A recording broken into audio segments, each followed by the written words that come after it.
All right, well, we can call this meeting to order. This is my first time sharing the meeting, so help me out, please, Stephanie and others. But thanks everyone for coming out on an August weeknight evening. So roll call, I guess. Yes, if people would introduce themselves, because I'm not up on names yet, but start. So my name is Matt Glenn, Vice Chair. And I'm Tyler Garzo. I'm Patrick Daly. Stephen Longstaff. Robin Laurie Meyerkoff. John Perlusion. Chad Budney, Acting Deputy Fire Chief. Peter Britz, Director of Planning and Sustainability. Peter Rice, Director of Public Works. And Stephanie Secord. Scarlett.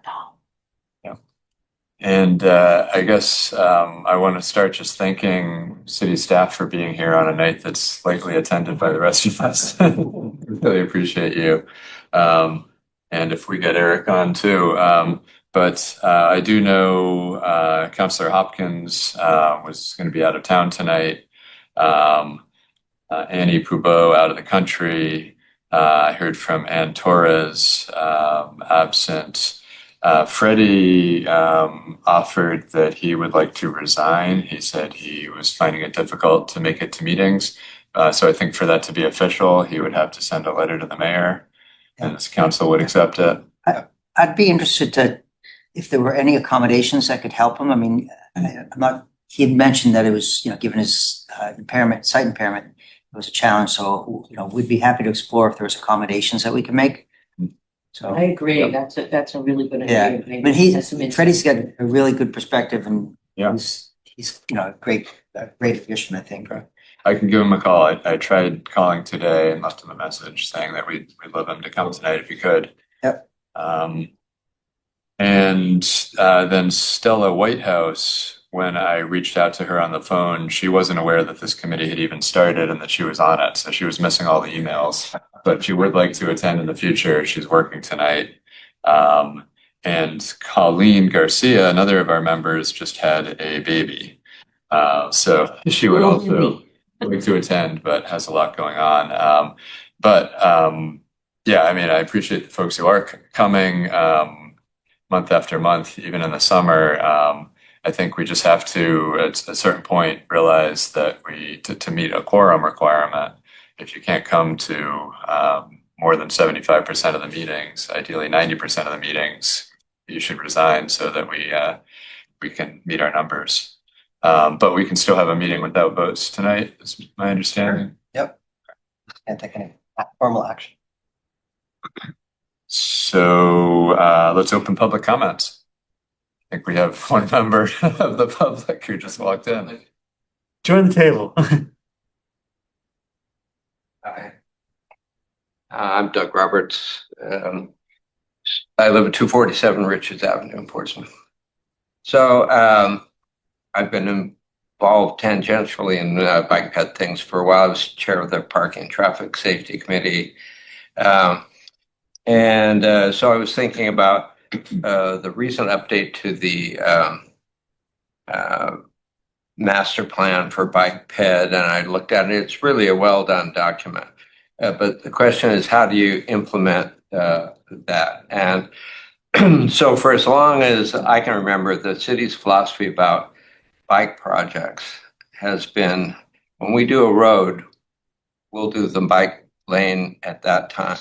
And it's very cost efficient to do that.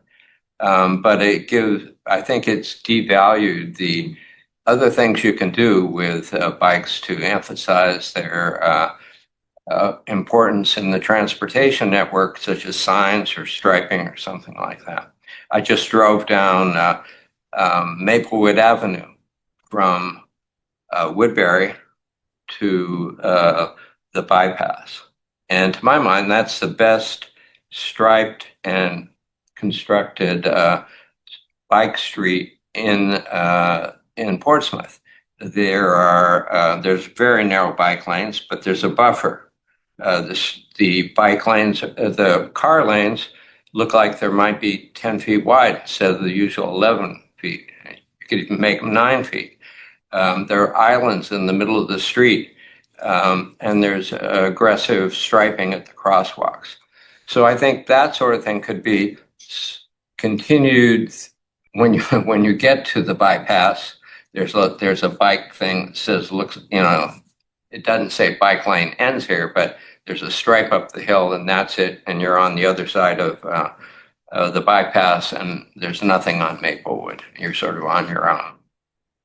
So I think that in addition to trying to lobby for big projects, the committee and the city could focus on transition spaces where there are 104 miles of streets in Portsmouth, more or less, and there are 8 miles of bike lanes. So that's sort of a mile. That's a kind of a result of this doing it with, when we get to the roads, we'll do the bike lanes. So I think maybe you can't start making all those connections, but you can start emphasizing the transitions where you get to that spot by the bypass and you say bike lane ends here, merge, share the road, stripes on the street, share. Better signage. Better sign, that's one thing, yeah. But right at that point where the bike infrastructure ends and the non-infrastructure, it's not good to have it just disappear. So that would be my point. The other way to go about it, which I've suggested before and didn't get any traction, was to pick a particular area and sign and stripe it everywhere. So that becomes a way where people think of this as a biking area, people in that area bike, and you increase your ridership, which the easiest place I thought would be the south end around the middle school, and there has been some of that. But I think it's another way to go about trying to build a biking infrastructure is to pick one area in addition to the other things I mentioned earlier. So, thank you. Thank you. Thanks for coming out. Good meeting this morning. I saw it. I couldn't get in. I've lost my Zoom skills. Oh, no. Hurricane in traffic. Is there anyone on Zoom tonight? So if I may, Yes. I'm sorry you have that perception that we don't think about bike lanes and stuff separately. There are a number of examples of work that was done without major road projects.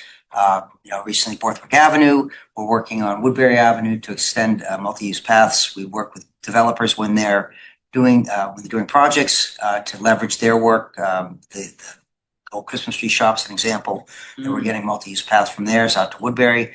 But your point about, where can we leverage the easy stuff is a really valid point. And to that end, I mentioned it this morning, we're going to be putting together a public page on the city's website that if there's bicycle changes or requests similar to traffic calming. Okay. And then those types of things would be a great place to put that because it would then get documented. We could then put it into the CIP and then have a backlog. And I thought it was a great idea. Yeah, so I just want, I thank you for your feedback, but I wanted to push back a little bit. Still 104 to 8. So here we go. So the new area where the Christmas. You know why that is, right? Go paths to roads.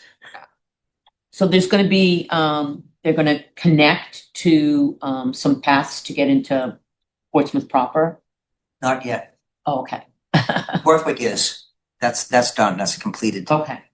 Woodbury is, multiple stages, but it's getting there. Right. Okay. Right. So we're closing public comment and moving on to 4A. So presentation safe systems approach by Complete Streets Working Group. So this was a group that includes Tyler, myself, Annie Poubeau, and Ryan Harper at this last meeting. We met at the library. And we have had interest from others in joining the group, but I think we're still well below the quorum requirement to just be a working group.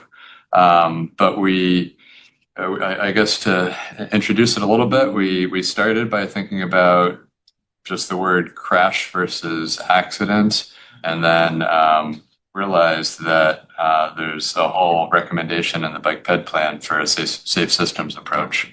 So we've got a little presentation about that Tyler can take the lead on. Okay. Okay, here we go. Did you start the recording? Yeah. Question. See a red flashing dot. Is it? Yeah. You see it? Okay, all right. Let's make sure. Oh, is that it? Okay, it's gone. That did, okay. Yeah. Sorry. Chad saw it. Tyler. Thank you for saying. Inside the little cloud. Oh, yeah.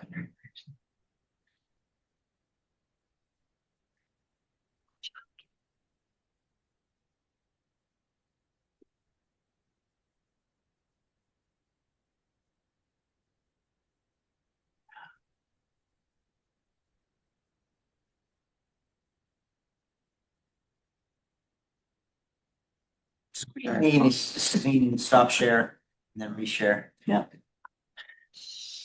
Doing a great job, Stephanie. Figure it We've out. all been there. There you go. There. And when everybody's watching, it's the worst. Yeah. Right. Okay, Eric, can you see the safe system? Yes, I can see it. Oh, good. Tyler. Let's do it again. Big three. Introducing the safe systems approach. Starting from the top, the simplest way to see it is the contrast presented on the slide. The way that road safety has traditionally worked is reactive. We wait for a crash history before we act, and we count the number of crashes that happen. And when there's a crash, we ask, who was at fault? Safe system flips this strategy. Instead of waiting for crashes, we identify the conditions that would produce a severe crash before anyone is hurt. And instead of counting all crashes equally, we focus on what actually kills or seriously injures. And instead of stopping at the who was at fault question, we ask, what about the street let an ordinary mistake become an injury? Underneath it all is the core idea. Speed decides whether a crash is survivable. Where people are walking and biking, especially among cars, speeds need to be low enough that a mistake is not fatal. When speeds are high, we need to separate the people from the traffic. Let's go to the next slide. It's already in our plan. This is not something new that we're bringing to the table. It's already a recommendation in our own bicycle and pedestrian network plan, page 91, adopt a safe system approach. The plan describes it as the paradigm adopted by the U.S. Department of Transportation's National Roadway Safety Strategy. It's designed to protect all road users by accommodating both for human mistakes and human vulnerability. The plan notes it as high priority, low cost, and complementary to our complete streets policy. So the committee is not inventing a new position tonight. In the future, vote whether this is something we wish to recommend, but we're just implementing a recommendation that the plan has already made. Go to the next slide. What a safe system means. It's three simple premises. People make mistakes, so the system should expect that rather than depending on perfect behavior. People are physically vulnerable. Our bodies have limits, and speed and design decide whether a mistake is a survivable mistake. And so we build in redundancy, layers of protection, so that when somebody does make a mistake, it does not become a fatality. This reframes something we hear a lot. When a report says the pedestrian was at fault, under a safe system, that's not the end of the discussion. It describes a street that wasn't forgiving enough. The useful question is, what about that location let an ordinary little mistake become an injury or a fatality? And to be clear, this is not saying that people are never at fault. It's saying that a system that only works when everyone is being perfect is a system that will fail. Let's go to the next slide. The words we use. This is the prompt for the presentation, and it costs us very little. Moving from the word accident to crash. And we're actually most of the way there already. Portsmouth's own police reports are uniform crash reports. And at the federal level, key agencies have all moved off of accident with both crash and collision endorsed. So this is not fringe language or some specialty talk. It's just standard agency practice. Why does it matter? Accident is quietly suggesting that the outcome was unavoidable, an act of fate, while crash keeps the focus on prevention, which is the entire point of the system. Final slide. So what we're asking on a quorum, so maybe a next meeting. First, that the committee endorse the safe system approach as our framework, consistent with the plan. Second, that we use crash in our materials and discussion. And third, that the principle, safe systems principle, carry into everything that we're reviewing. We're designing for the mistakes that people will make, especially bikes and pedestrians, not the behavior we wish they had. Thank you. So we could open it up to questions or thoughts, and I guess we can only be responsible for voting on, whether our own committee recommends this or uses this approach.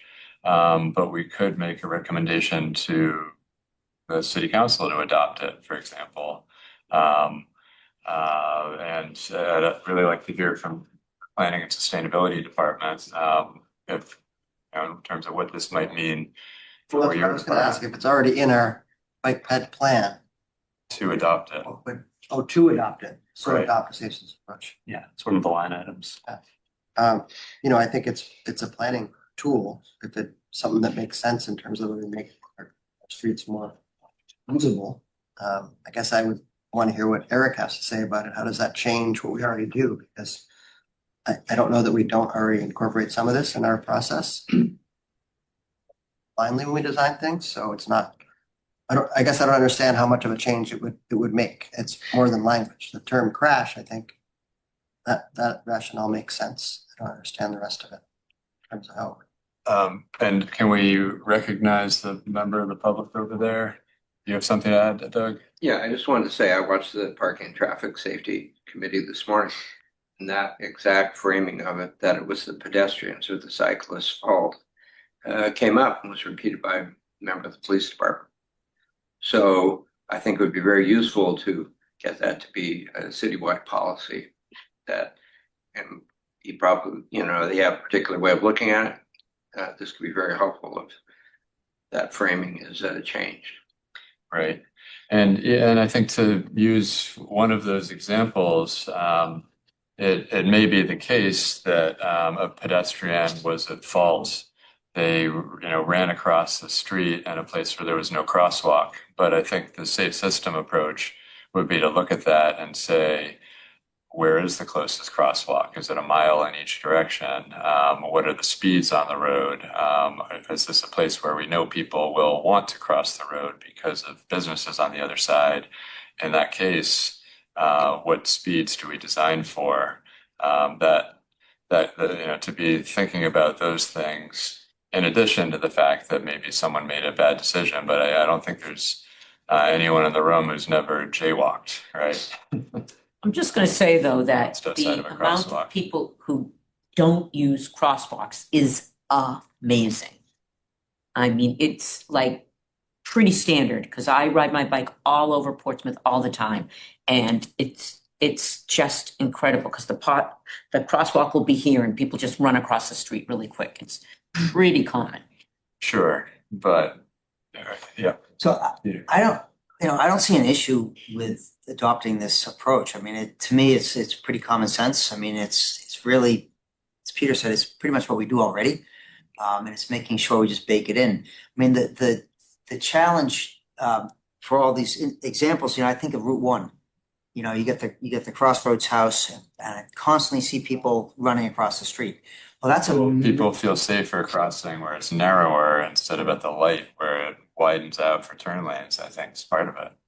right. But there are And the bus there are stop- and the signalized bus stop intersections. isn't There are near signalized the- crosswalks. It's near the light. They choose not to use those signalized crosswalks because they're Right. coming out and it's And it's down this way and across and then back to Yeah. the bus stop. So but that's a tough one. So there are. Becomes sort of outside of our jurisdiction, but I thought of the same one. But it's a similar, I'm just saying those are the types of things that you can't always address. But I think that a thrust of what you guys are saying is more the philosophical, the cultural mindset, Right. more so than in specific implementation items at this point. Yeah, and I think if you're gonna adopt the policy, it's not, or implement the policy that was recommended, it's not enough just to implement it because people aren't gonna know to do it. So it's gonna have to be outreach. It's gonna have to be a method to Is there a specific tell people document? what. that Yeah. you're looking- I didn't- Maybe create a document if there isn't one. Well, that's what I was trying to understand. I'm trying to follow along. I'm looking at the Fed's website. Is there a specific document that you're looking to adopt? I couldn't figure that part out. I think there's suggestions we can make to the policy that, or council policy that will be very appropriate here. But Right, but what would that policy be referring to? I'm Is just a trying document to that find the back end of what I'm trying to understand better. says a safe system approach is it's a guiding paradigm adopted by the US DOT, National Roadway Safety. I mean, it's pretty much what you just said. And I'm not seeing this approach come. What's the action? Safety programs should be focused on infrastructure, human behavior, responsible oversight, vehicle and transportation industry, and emergency response.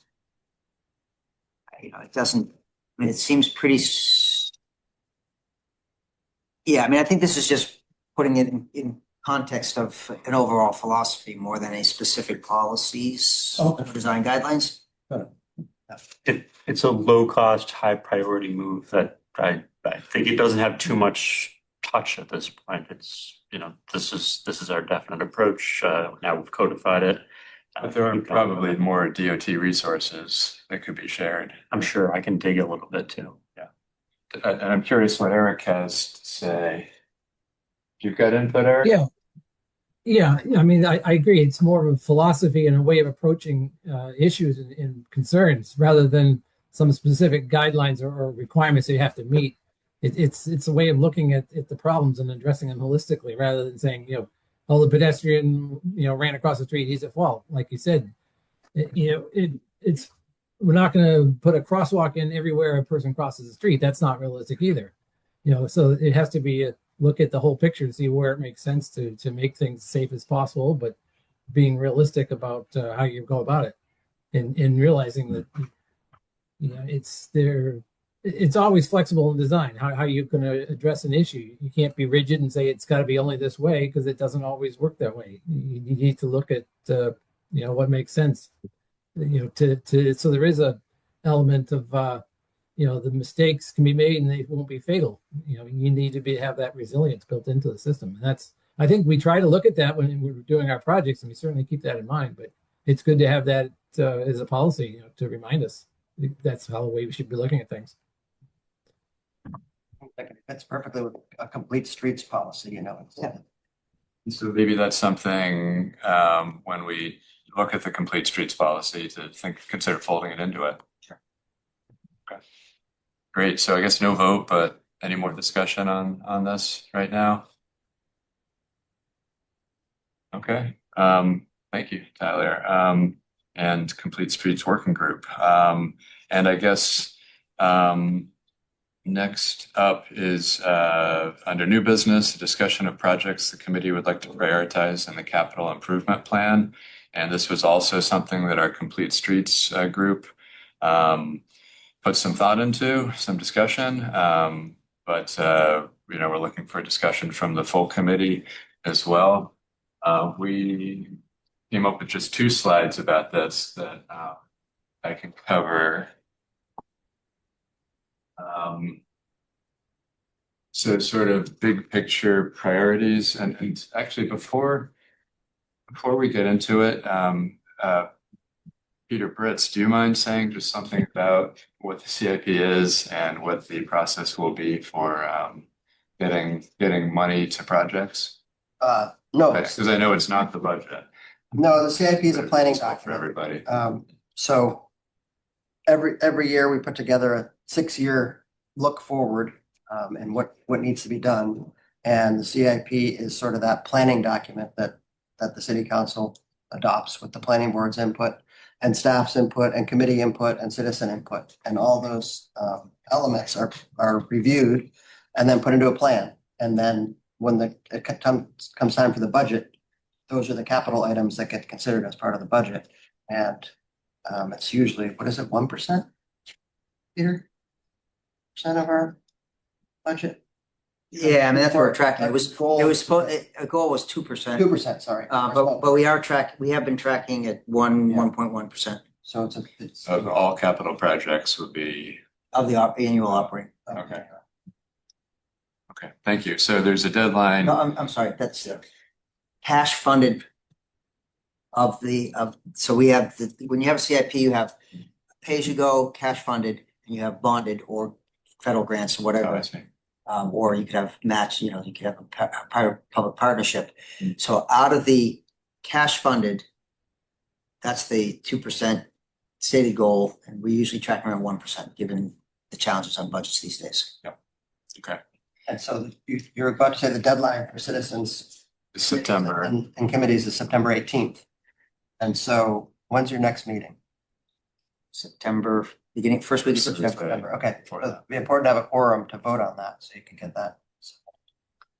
Great. Certainly can talk about the Right, project. but even if you don't have a quorum, we write the CIP, so we can slip a lot of them in anyway, Well, and a citizen could put them in, individually. but it'd be nice to have the committee support. Yeah, so that's where I was going to say, some of us have for years and years submitted citizen requests. And some of my requests have said this is actually coming from Seacoast Area Bicycle Riders as a group of people Yeah. that recommend Yeah. this. And sometimes I've been able to check the box, so this was in our last bike and pedestrian plan. So it has gone through that process too.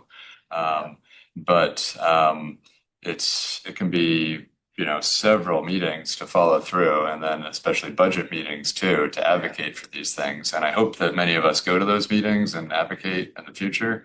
But I also thought it would just be helpful and falling very well under what this committee was set up to do, for us to discuss what we think should be priorities, and then to be able to rank a little bit, because the existing CIP is great. It has some great bike and it has some great transportation projects, but page 129 from that existing CIP, groups a lot of the bike and ped plan implementation together onto one page, and then second page 130, has the recommendations under each of the sections as the plan divides it. And I think it's something like $14 million worth of work in those recommendations, of which, on the page before, you've got $3 million over 6 years. So obviously, we don't have 14 million. It would be helpful for the committee to know what's actually likely to happen first in terms of the realistic timelines.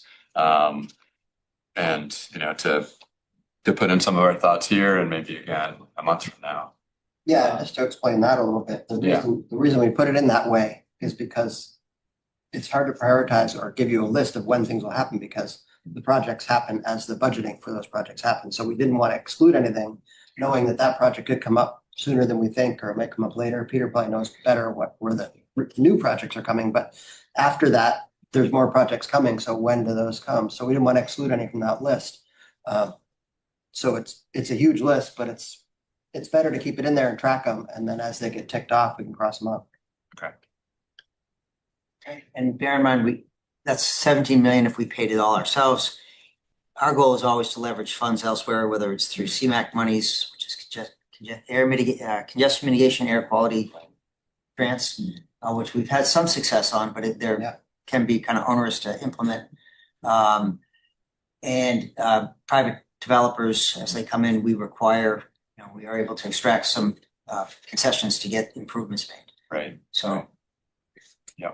Okay, so but my two slides are our two slides from our working group.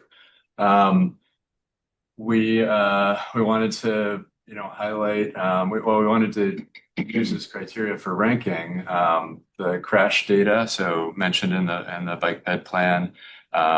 It's not a lot of detail, but it specifies that downtown has had a lot more bike and pedestrian crashes because that's where people bike and walk. And also crashes on the outer commercial corridors, which are Lafayette and Woodbury. And does that seem right to you from the fire departments? Yeah, I haven't run a report for that, but I do agree, Jen. Okay. So ranking based on that and also on use, utility safety, and mode shift possibility. So connections that will allow people to replace a car trip with a different use. So we wanted to highlight downtown as a top priority, just because that's where the people are. And as Doug mentioned, if you can make some connections, like the last couple blocks of Middle Street after the separated bike lane ends, or the rest of Maplewood after that buffered bike lane ends, if you can link across places like that, that's going to really make people realize, all right, my kid can actually get across town to the middle school now, where before they have a little bit of a bike lane and then they're figuring it out from there, sharing lanes with cars. So we wanted to really highlight that downtown projects, then also look at the high crash, high speed roads, Lafayette and Outer Woodbury, recognizing that working with the state can be slow and difficult and expensive. There's a $4 million and a $2 million number in the last CIP.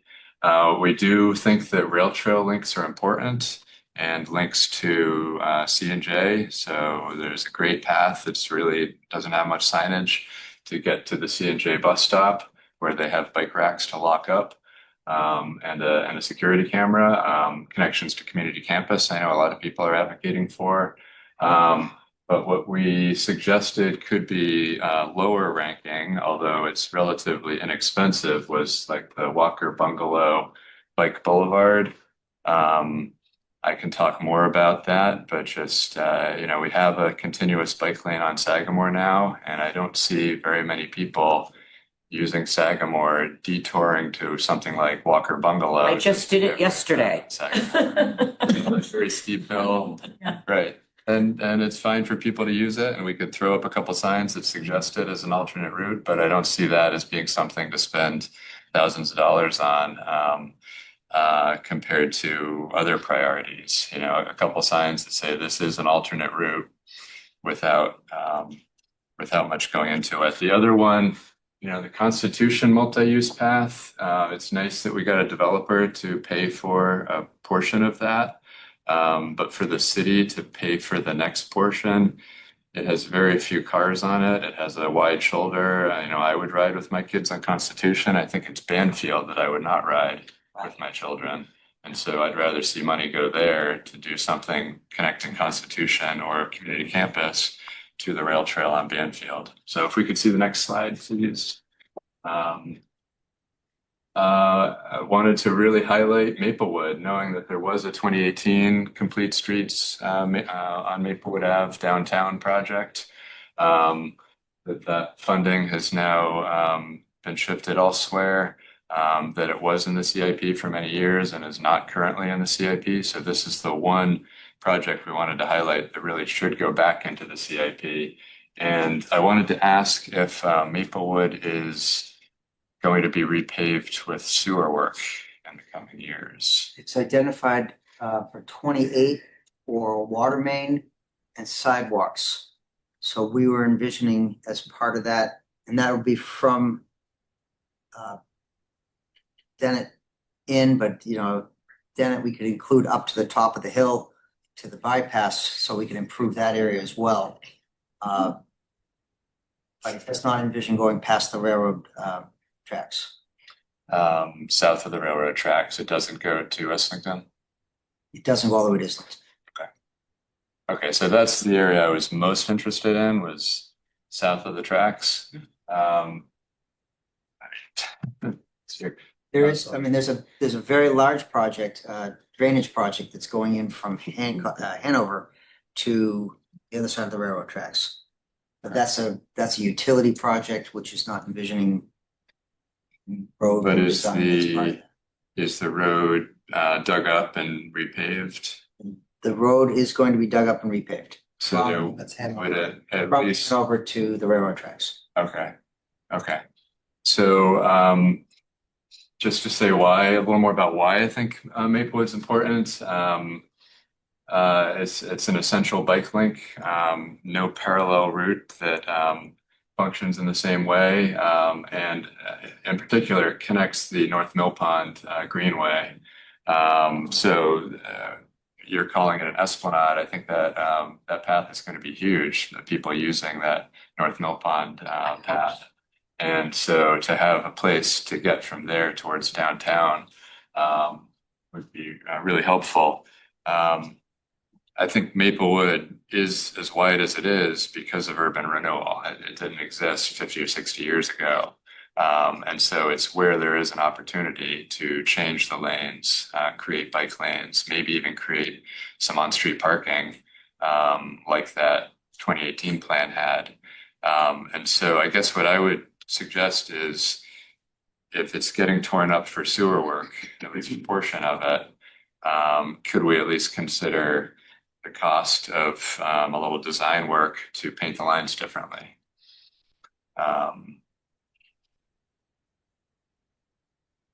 Yeah, I don't see why not. Yeah. I haven't seen the finalized design for it, so. And you're talking about downtown to the bypass or, yeah, Yep. I ride that often. And part of the problem too is the parking and people opening up their doors.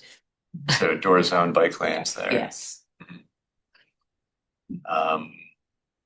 Yeah, but there's a lot of opportunity to make it less of a speedway to get to the highway and more of a downtown street where some of those mixed use buildings can actually have a successful sandwich shop or something. People can pull into a 15-minute spot. Just a single travel lane each way would add to travel time. Level of service would drop, but I think that's what our master plan wants for our downtown. So that was those were the main things we wanted to highlight, and kind of wanted to hear from everyone else on the committee if you've had a chance to look at what you would prioritize. Yeah. Just to voice a lot of agreement on Maplewood, any section. It seems like the portion from the railroad tracks to the bypass has more easy political opportunity because of the North Mill Pond coming right in. I just have a vision in my head of a nice little median where people coming off of North Mill Pond's experience will feel safe, feel like they can go across the street to the new stuff, and then at some point we can really start considering Maplewood south of the railroad whenever that comes into play. It's horrible Fawn Street urban renewal gash. It's really painful.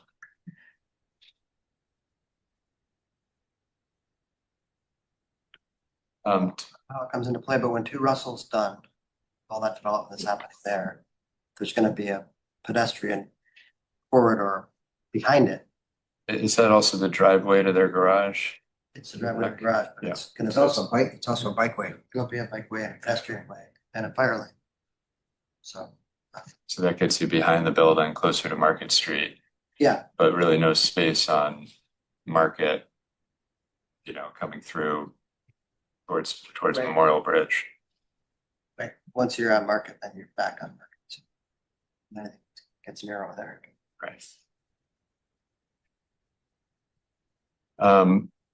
Going back to the idea of prioritizing downtown over the outskirts of town, is that something the committee generally feels I is think more people on the important? outskirts of town probably disagree, but. I personally think, connection to the neighborhoods like yours is probably it's more critical in my mind to provide access for, kids that would be riding to the high school, people that wanted to ride downtown.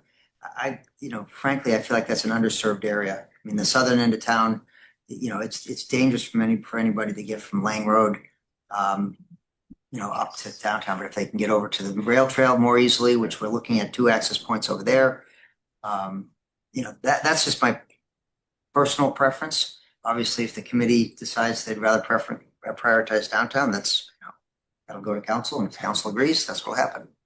And how far out do you think that Maple Haven link might be, or those 2 links? That's a couple in million terms of time? dollars, right? We're looking, we're starting the wetlands permit stuff, right? They did the delineation, or they're just about done with the delineation, and they're gonna start the well. Yeah, so and this money's just voted, I think a portion of the money's just voted Monday night, or included for implementation of this. The wetland permit's gonna take some time, because boardwalks are hard to get as wetland permit. Once that's done, the trail itself, constructing that boardwalk will be tricky maybe, but then the trail to the rail trail is pretty straightforward. From the Maple Haven playground to the Yeah. behind the post office. Exactly, all the way Then straight the over. second- The left-hand second side of the one. pond, A little, not the right-hand side. Oh, I see. And that picks up the condo as it goes by. Condominium has access to that area, so it's really easy. And I And think then the that, southern side it's a little trickier, but it's not bad. so to my mind, and I don't, is it a $2 million project for each one, or what's the No, numbers?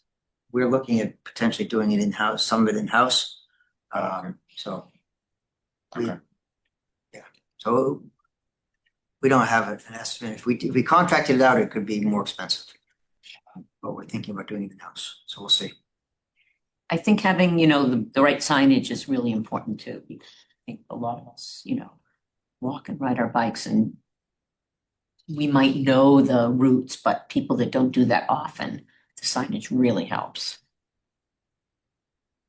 How about the idea of linking to the C&J terminal?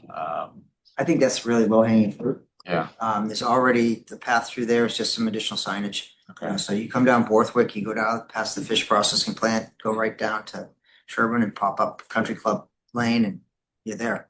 Great.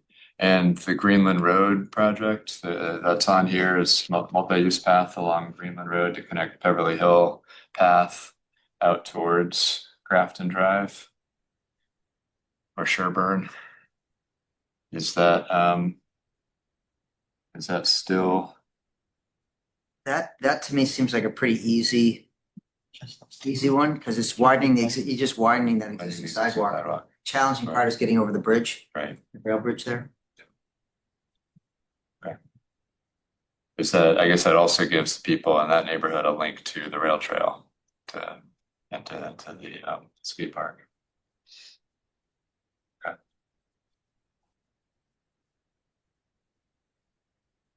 Yeah, anybody else on CIP priorities? Bill Lyons has a comment. Yeah, Matt, yeah. This is Bill calling in from Minnesota. I'm in a town that has completely gone over to bike paths and pedestrian, Northfield, Minnesota. But this is a little different on the CIP because it's not so much proposing a new project as maybe suggesting that the Blue Ribbon Committee play an active role in supporting the project for looking at expansion of public transit. It's in the current CIP, and I think in the final CIP it ended up being moved over adjacent to the parking study, the $3 million, I guess, long-term bonded parking study. But I think the intent of this project, which was proposed by the Sustainability Committee and has been in the CIP for a couple of years, is to look at a range of different opportunities for providing alternative transportation. And I think in the text in the CIP, I think the last version is Project B1 26 PW 54 is to look at a range of alternatives that will increase the use of public transit. And it's always been described as expanding or augmenting current bus service, like by Coast, considering a microtransit option, which is flexible scheduling and flexible routing on demand, or perhaps a shuttle loop. And I think recently there's been growing interest in a shuttle loop that would provide more direct connection to more origins and destinations without transferring, and might involve reconfiguring a couple of coast routes.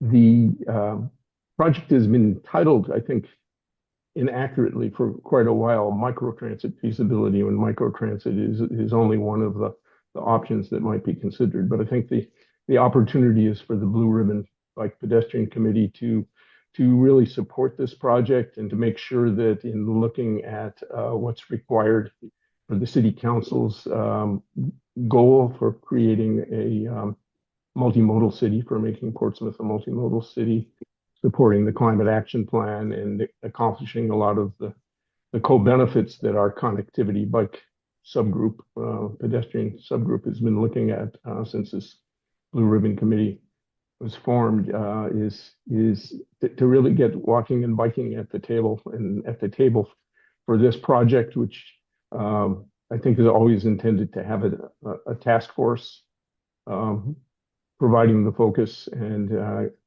guiding the project. So I think maybe the Blue Ribbon Committee can think about encouraging the project, recommending substantial consideration of walking and biking connectivity to public transit. And I think our subgroup, I guess we'll give an update on that later in the meeting, is really looking at the role of walking and biking connectivity, particularly to transit, to accomplish a lot of the goals of the city. So I think for CIP, it's different than the ones that you went over, Matt, which are very, very specific infrastructure. This is really more of a planning look at the future.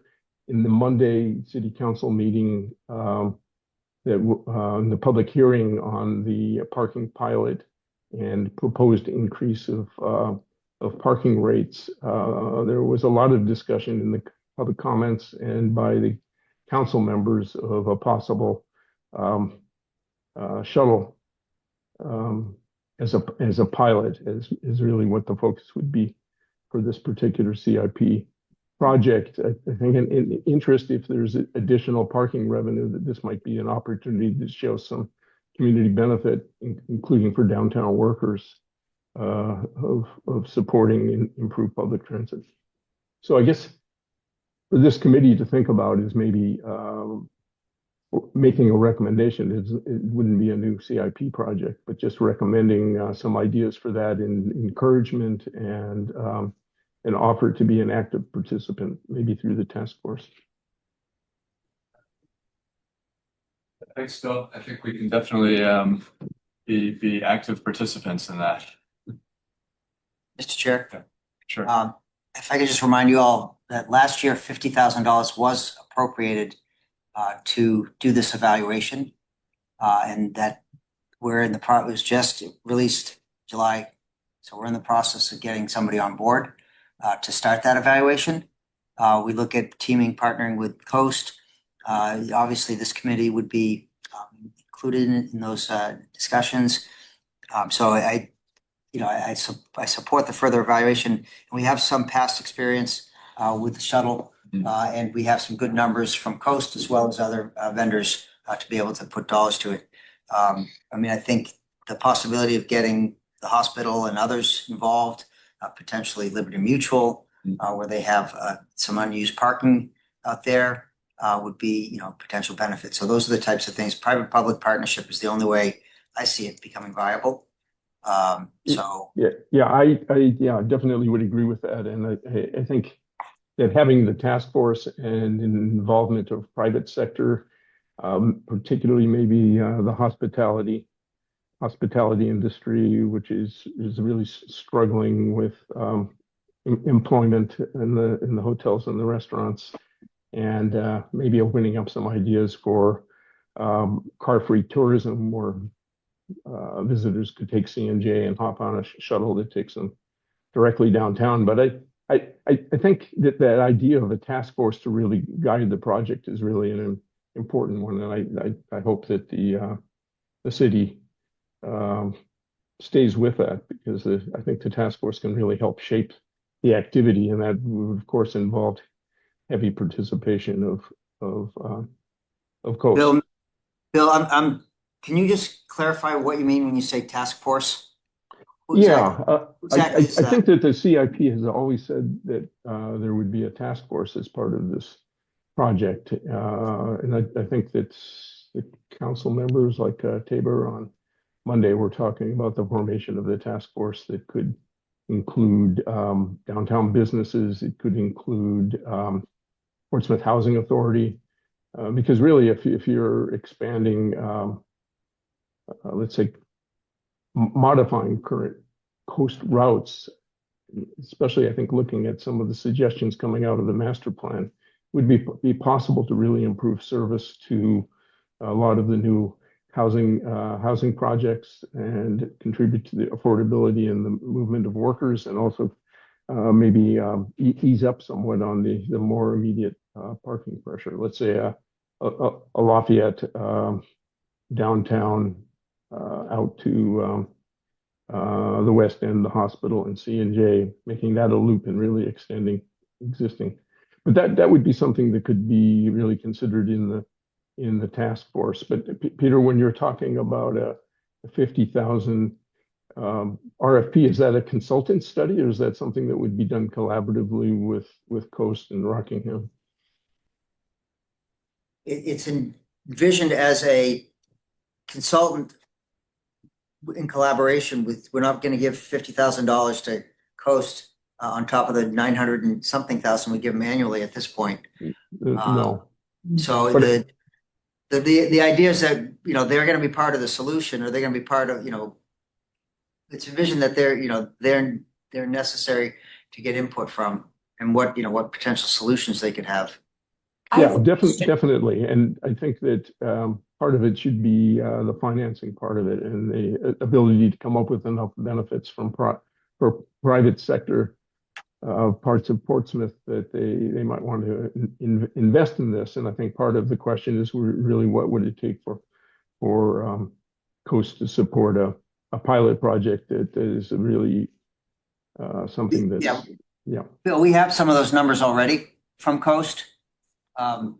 So we know what their rates are. We know what their costs are. So we're able to, because we're on their board, and we have direct access to their stuff, and we talk to them on a regular basis about providing these services. So I'd say you're absolutely right. They're part of the discussion, and I'll be interested to see as we go forward how this kind of plays out. I just have a quick question. If somebody comes in they fly into Logan, they take C&J, then what do you do?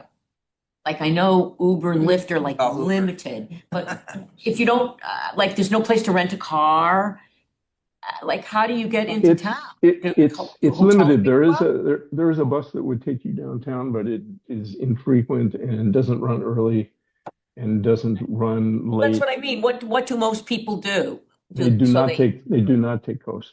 They call Uber. So they call Uber and they wait, whatever. They have a friend coming.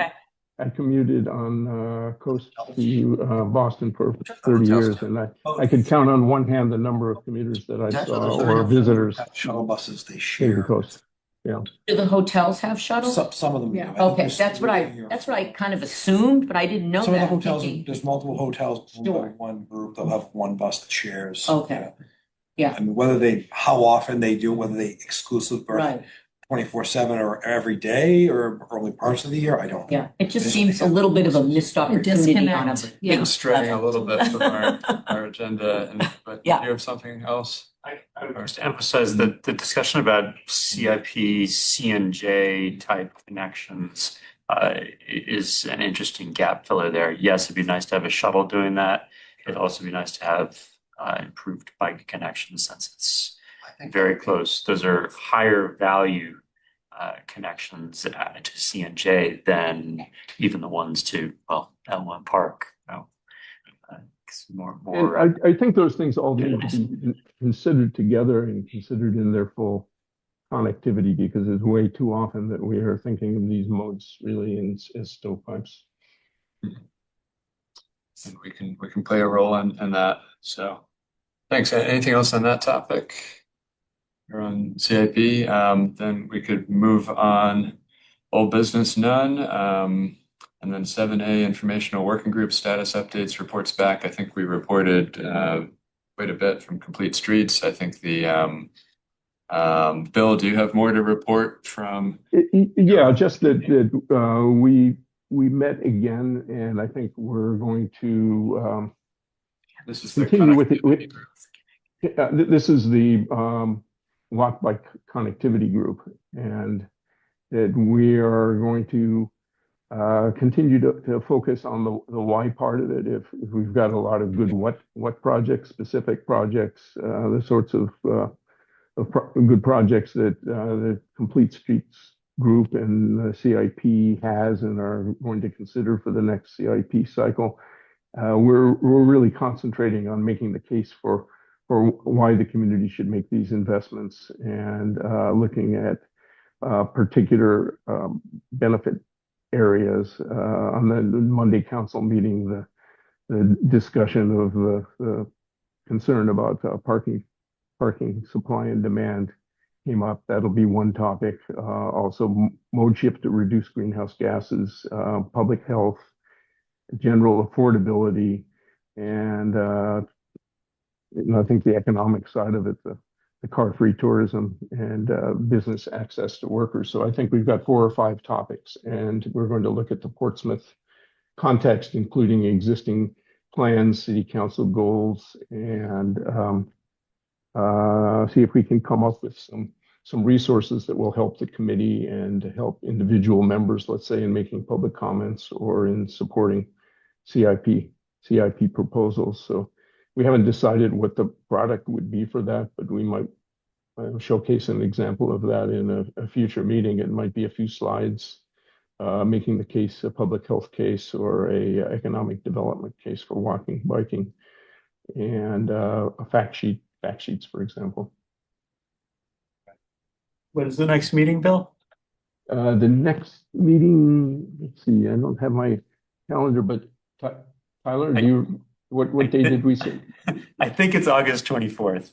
Is that August right, Rob? 24th. Yeah. So anybody interested Yeah, in that is, August 24th. Yep. yeah, is welcome to join. We've got Pat Daly, Tyler, myself, Robin from the committee, and then I think we've got some good participation from sustainability committee members, I think particularly on the CIP area and that topic I was just talking about. Is it a good way for looking at collaboration between the sustainability committee and the Blue Ribbon Committee? And I think that connectivity subgroup is really a good way for doing that. Cool. And then I think our third working group has not yet met, the one around public outreach and education, but I thought this would be a good chance, Peter, if you're up for saying something about safe routes to school, Sure. what that means, what the city's Yeah. done in the past. I got a little background information and can talk about it a little bit. So the city has had a Safe Routes to School grant that they were successful in, I think it was 2005. And the Safe Routes to School program has been rolled into the Transportation Alternatives Program. So there's no more Safe Routes to School program in existence. But the Safe Routes to School program did identify specific measures for safety and getting students to schools. The 5 schools, Dondero, Little Harbor, New Franklin, and St. Pat's and the Portsmouth Middle School all sort of were part of that funding. high school didn't get funding for that grant at that time, but the recommendations are for pedestrian sidewalks, connections, bike facility recommendations, and intersection improvements. Some of that has already been done. And then additional work, I can talk about the things that were done if you want. Sure. Yeah, Yes. some of the things that were done included improved intersections with curb bump outs, enhanced sidewalks, new bike lanes, the Lincoln Ave Bike Boulevard, Elwyn Park sidewalks, traffic calming improvements are currently in design. And there's several ongoing recommendations that were also integrated in the 2014 Bike Ped Master Plan and 2025 Bike Ped Plan Update. One of the ongoing non-infrastructure recommendations included bike safety classes for children, promoting the Safe Routes to School program through the Walk to School Day. And so they did the Walk to School Day. And I think we're hoping that would happen, more regularly and get widened and broadened. Provide education and ongoing training to law enforcement personnel and pedestrian rights and responsibility to the police department, or by the police department as well when they have a chance. And then there's outreach about this on our website a little bit on police department and schools. We're coordinating the walk and bike to school with recommendations for the schools to take that over in the future. Where that is at this point, but that's the recommendation. And then continue to do ongoing training for bike ped safety and working on new regs for e-bikes as well has been a big effort of the police department. Okay. So those are a quick list of things that have happened with the, from Safe Routes to School and then beyond, and then some of the implementation. Okay. I have a quick Thank you. question. What are the schools doing to make outreach to parents? Because I feel like the drive to school lines are just unbelievably long. So how can we do a better outreach about walking? Because some of these families live pretty close to the school and the kids could ride their bikes or walk pretty easily. Easily, yeah. That's a good question. I think that's the goal of the Bike to School Day. And that was, city staff participated with the school department and got that and tried to get that going. I think that's a really good focus and outreach to keep working on. How we do that, I don't know the best way, but Yeah, I think there needs to be Yeah, multiple certainly. ways. I wondered about specifically the Walk to School Day because I've reached out to my kids have been at Dondero, and I've reached out to the principal and I've talked to the superintendent, and it seems like it's sort of school by school whether or not they do it. And I know that your planning and sustainability department is stretched pretty thin, but I wasn't sure if there's still a role for your department or if it's really under in the terms school of the umbrella. outreach, we could put more on the website. We could try to, connect with the principals again and remind them of this, try to get something going. What about the Portsmouth newsletter? Can we put more in? Yes. Because I think a lot of people subscribe to the Portsmouth newsletter. And I think it might be a good idea to put the information, not just the school, but a lot. It'd be interesting to do like a flash vote or flash survey to understand why people aren't walking and riding to school. My impression is that parents feel guilty because they're not with the kids a lot. Right. So taking the moment in the morning to drop the kids off, it gives them a chance to connect. I agree. They worry about safety. They worry about all these different things. And so it'd be interesting to know what is it that holds them back from letting their kids walk to school, ride their bike to school. I think Because worry feel is a big I feel one. like we've done a lot of efforts to Yes. get them to do it. And it's not just this last year. We've done it since my kids were in school, Oh, which is yeah. a long time ago.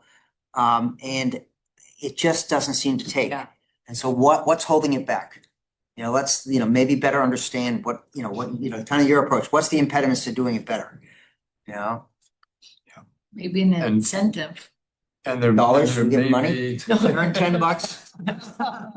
There's been a lot of press around walking school buses, or especially bike to school, Yeah. bike Yeah. bus, trains, bike Yeah. buses. Yeah. I Used to feel bike like that. patrol when I was a kid. Yep. We get emails at Sabre about that. Why isn't there a bike bus to this school? And I'll say, are you a parent at that school? It's really hard to get something started if you're not already a parent at that school and you can't talk to other parents. So maybe it does have to happen school by school. Certain neighborhoods have to get together to make that happen. But maybe there's a way that this committee could at least put the information out about how you start one and schedule a meeting where anyone interested could come and talk it over. Yeah, because I think those are ideas. parents are worried and also busy, and they're going to work and they're dropping their kids off before they go Yeah. to work. So I think there's a few things, but started they with knew that that there once was a a month. bike train and that their kid, they could wave goodbye and then they could get ready and go to work, and their kid was safe, riding with a group of people. If they had information on how to get that started, I think that's a good role for the committee in terms of that, starting that outreach to create the information, and then everybody has to follow up and keep on it. We shouldn't forget the public transportation angle with regard to schools. And ride the school bus. Elementary and middle school. Oh my God, do you Students see how are- empty they are though? All elementary, middle school Yeah. students have to be serviced by buses. Am I understanding of RSA correctly? Does anybody know? They're beyond a certain distance, right? Yeah. There's a certain mileage that, like, some kids are outside of that area. Close enough they can walk. Even still, I agree with you, these big, huge school buses with like 10 kids in them. But that's, we're a little getting off topic. And then I can mention something else. Sabre has partnered with the recreation department for kids bike rodeos that move around all three schools. And so that's, a great recreation partnership. And those have been, we hope to continue that once a year, getting everyone excited about biking at the schools.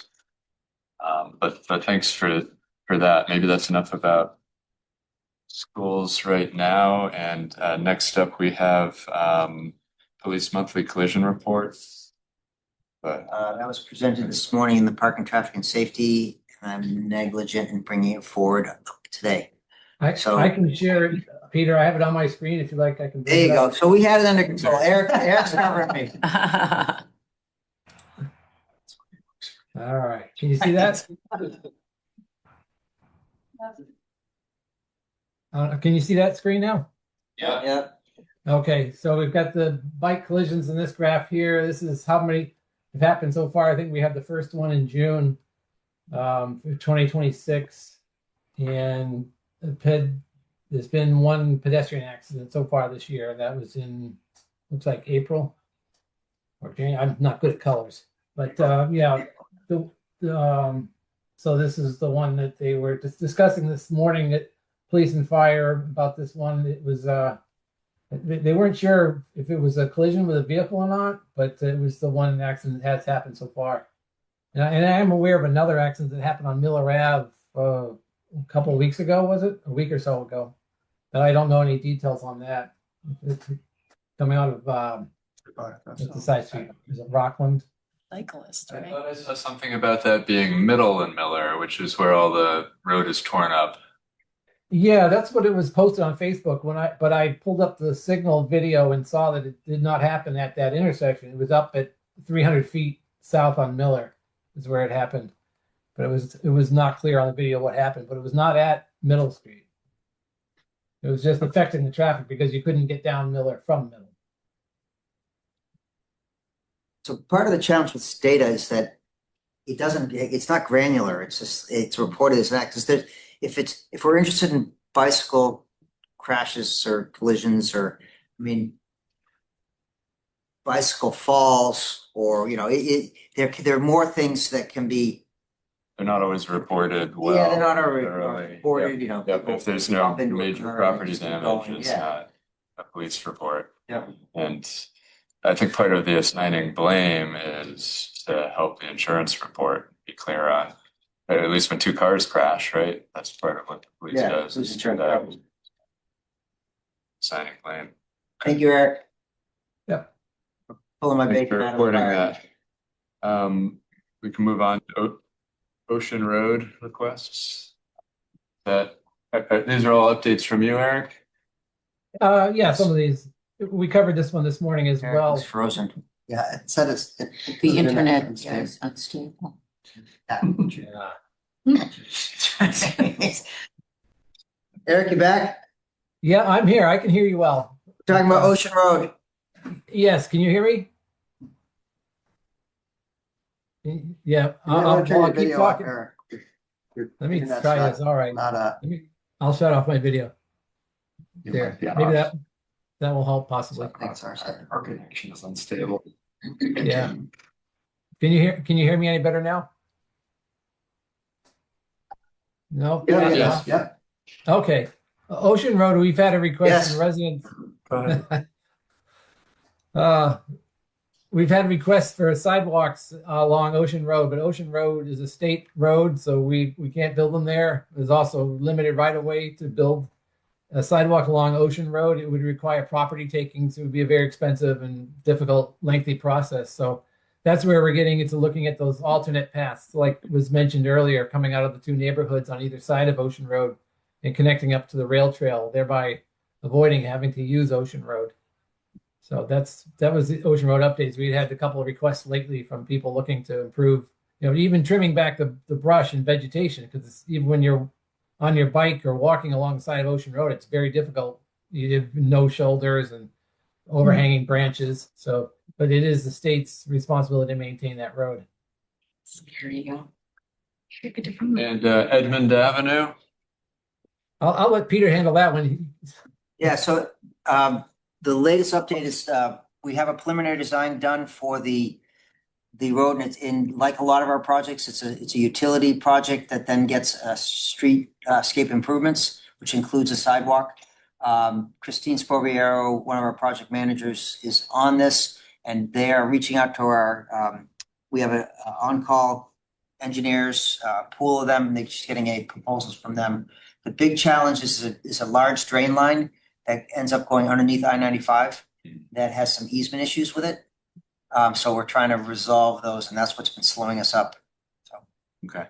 but we're anticipating being, back in the swing of construction probably in another month and a half. So this will be to put a sidewalk all the way from Woodbury to Maplewood on Edmond. That's what we're envisioning. Great. And then it's not a high traffic street, but it's a great bike route. Yeah, there's a right of way width issue. So, we're looking at and Eric hasn't on this yet, but the idea of maybe doing a yield type street, which would help, disincentivize using that as a cut through. So we're looking at, options that, what makes sense. Okay. Maybe an appropriate place to have a narrow street instead of bike lanes. Yeah. And this is one that we have in our bike ped master plan as a bolded item. Yep. So Yeah, it's been a priority. Sorry. It's been a priority for a couple of years. Oh, Cool. Great. State Street crosswalk at African Burial Ground. that was discussed this morning. We're doing. Eric's got traffic counts out there right now. Camera out there. Yes, we've got a camera out there we have a camera out there recording pedestrian activity and interactions with vehicles coming up State Street to see how it's working and whether or not we should get further enhancements out there, such as a flashing beacon or other signage out there to enhance the safety. Okay. Any questions on that one? 7F, Urban SDK Speed and Volume Database. We're really excited about this. Eric, can you hear me all right now? I turned off my video. Yeah. But Urban SDK is a company that collects data from vehicle GPS units, Android Auto, CarPlay, Google Auto, and collects vehicle speed data anonymously from millions of vehicles. And what they can do is they sell this data to communities. You can have a dashboard where we can go and click on any road segment in the entire city and instantly know what the speeds are on that roadway. Average speeds, 85th percentile speeds, any statistic you'd like to know. And they also break it down by hour, period of the day of the week, time of the year. So you can really get a sense of when the speeds are at their highest, when they're the lowest, when there's a concern. You can filter streets by, okay, the speed limit. Tell me every road in the street in the city where the speed limit is 20 miles an hour and where vehicles are doing 30 miles an hour, 10% over 30 miles an hour. So it can really filter out this data instantly for you. So you can zero in on where your hotspots are, overlay it with accident data from the police department. And it really is a proactive tool in getting traffic calming measures done rather than responding, waiting for residents or someone to say, hey, there's an issue here. And then we go out and collect data and say, oh, actually, it wasn't an issue. This will actually show us where the true hotspots are immediately. So we're working with this working with, it's in legal now. We want to make sure this is all something we want to be using, as far as the data. It is anonymous. You can't identify any particular vehicle or person using this data. It doesn't use cell phone data. It just uses in-vehicle data. Because I had asked about, could it count pedestrians? And he said no, because then you could have a coast bus full of people and it thinks it's 50 cars along the road. So it just uses in-vehicle GPS type of data. So we should be getting that on board within a month or so, getting the contract on board. Probably every street where people are speeding. Yes. Actually, it's pretty illustrative. You look at it and it's streets that are really slow. You go, oh, that's people are concerned about it. It's like, it's concerned because of proximity to cars, not necessarily speed. What do the speed bumps help? Do you know? Have you looked at the data? I haven't looked at the Oh, data okay. granular yet. They just did demonstration. Okay. I would assume they would a little bit, but I don't know. They do it in the vicinity of the speed bumps. Yeah. I mean, the nice thing about this is we'll have historical data. We can go back and look before measures were implemented and then afterwards and see how it was what the effects were. Awesome. Is it just newer vehicles with like the GPS and the Apple Play and all the fancy stuff? Yes. Yes. I asked them that today. Ours They 20 said- years old, no. Yeah. Yeah, correct. It's about, they say they get about 40% of the vehicles on so it's very accurate because of the amount of vehicles they're getting. The speed data is very accurate. The volume data is a little bit off, but we collect a lot of volume data ourselves where we're collecting, 100% of the data out there on volume. So we can commingle that database with theirs to improve the accuracy of their volume counts, but their speed data is very accurate. Thank you. We can move on to Fleet Street update. This morning, Eric gave a presentation to the revised configuration to take some of the feedback that you all gave us relative to the counterflow bike lane, redesigned so that the parking's on the other side of the roadway. Added, at Tyler's recommendation this morning, added a buffer strip off the bike lane so that there's a little bit, visually reduces the travel lane. Additional signage and additional painted sign markings. The committee voted to affirm the design, voted to affirm the countercurrent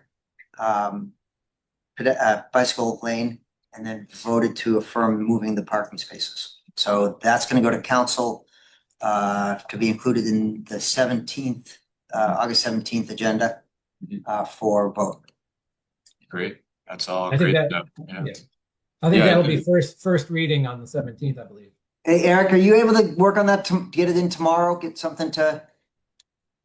Yes, we'll get it in next week. We have a placeholder on the council agenda, but we have to have the PTS members will be approving the minutes, which have to go to the council for their approval. All right. So it'll be in early next week. All right. It's all fantastic. Yeah, I did watch the PTS meeting from this morning, and I know there's a question from Mary Lou on whether or not the Bike Ped Blue Ribbon Committee was supporting this contraflow lane, and we didn't see it presented in exactly that way. We saw it presented with the parking on the other side, but this is a great improvement, I think, to move the parking to the right side for the drivers and not have parking where the contraflow lane is. And I think the 2-foot buffer is fantastic. And I also heard the discussion of flex posts, maybe at least to start, to help really reinforce to drivers not to turn that way. And It could be, then those posts could be put in annually, after Yep. the winter season, if it seems like that's appropriate. yeah, if that it would seem like a safety benefit. So yeah, I guess we can't quite vote tonight, but are we all in agreement from the Bike Ped Committee that we like the contraflow lane on Fleet Street? Yes. Okay. As long as it is For clarity. a 10-foot, 2-foot, 6-foot would be my important provision. Painting that buffer. That was what was voted. Great. Yeah, thank you. And maybe as soon as this fall, that'll start to go in. So, how about Peverly Hill Road? Not as soon as this fall. Oh, it's making steady progress, though. We're meeting with neighbors to acquire easements. I think we've got a dozen of them. We've got 8 more to go. We are before the Concom right now is for wetlands permit, and we had a site walk yesterday afternoon on the YMCA property where a lot of the big gravel wetland feature will be built. And so we are proceeding forward, making steady progress. It's difficult. The right-of-way process that we're in right now is very time-consuming, and you never know what you're going to get with as you start negotiating with landowners. So we have made good progress so far, but we still have quite a bit to go. The goal is to get the project finished up in design and bid this fall, winter, so that we can start construction in the spring. And that's if all goes according to plan. That's where we are. Still several permits to obtain in right-of-way easements, but that's where you are. We are assuming we will get that. We're at, what are we saying, November for a bid, or at this point? Yeah, November and December, open the bids by Christmas, I think it is. And be able to award it in January. About as real as it's ever been. It's a legacy project. Indeed. Two directors, 3 transportation engineers, and Yeah. I wonder how many homes have changed hands. Started. enough to, We'll say, where did this come from? yeah. It came out of Who nowhere. told us about this? Could I ask what the improvements are going to be on Pepperleaf with like the lens of bike and pedestrian? I had the privilege of riding it today to the community center, and it was a rough ride to get Yeah, I there. bet. So It's gonna be a pedestrian on one side and multi-use on the other. okay, cool. So dedicated, separate. 10-foot multi-use path. Yeah. Okay, cool. Couple spots where it narrows down because we couldn't get Mhm. road widths from people and stuff. But Yeah.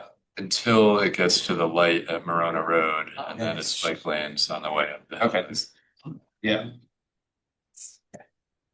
Can we touch on Complete Streets Working Group guidelines and policy review, which I think we're just suggesting to push to a future month pending more feedback from legal requests at PTS.